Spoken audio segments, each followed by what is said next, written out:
આપનું સ્વાગત છે। સંખેશ્વર પાર્શ્વ પદ્માવતી ખાતે સાધુ મહારાજ સાહેબ 53 દિવસની તપસ્યાના પારણા યોજાયા। વઢિયાર પંથકના જૈન તીર્થ સંખેશ્વર ખાતે આવેલ પાર્શ્વ પદ્માવતી શક્તિપીઠ ગુરુ લક્ષ્મણ ધ્યાન કેન્દ્રના પ્રણેતા પરમ પૂજ્ય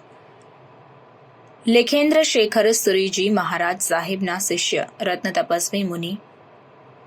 મૃગેશ વિજયજીએ 53 દિવસના ઉપવાસની આખરી તપસ્યા કરી હતી અને તેમના પારણા નિમિત્તે 11 ઓગસ્ટના રોજ સંખેશ્વર પાર્શ્વ પદ્માવતી શક્તિપીઠ ગુરુ લક્ષ્મણ ધ્યાન કેન્દ્ર ખાતે એક કાર્યક્રમનું આયોજન કરવામાં આવ્યું હતું, જેમાં ગુજરાત અને રાજસ્થાનના ભાજપના મંત્રીઓ અને હોદ્દેદારો ઉપસ્થિત રહ્યા હતા।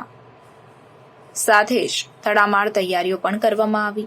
સાથે સાથે મહારાજ સાહેબનો ચાતુર્માસ પણ હોય ત્યારે આ પ્રસંગે ઉપસ્થિત રહેનાર મદનજી રાઠોડ રાજસ્થાન सांसद राज्यसभा प्रदेश अध्यक्ष शंभु प्रसाद टुंडिया, धारासभ्य रजनीभाई पटेल, पूर्व गृह राज्य मंत्री दिलीपजी विराजी ठाकुर,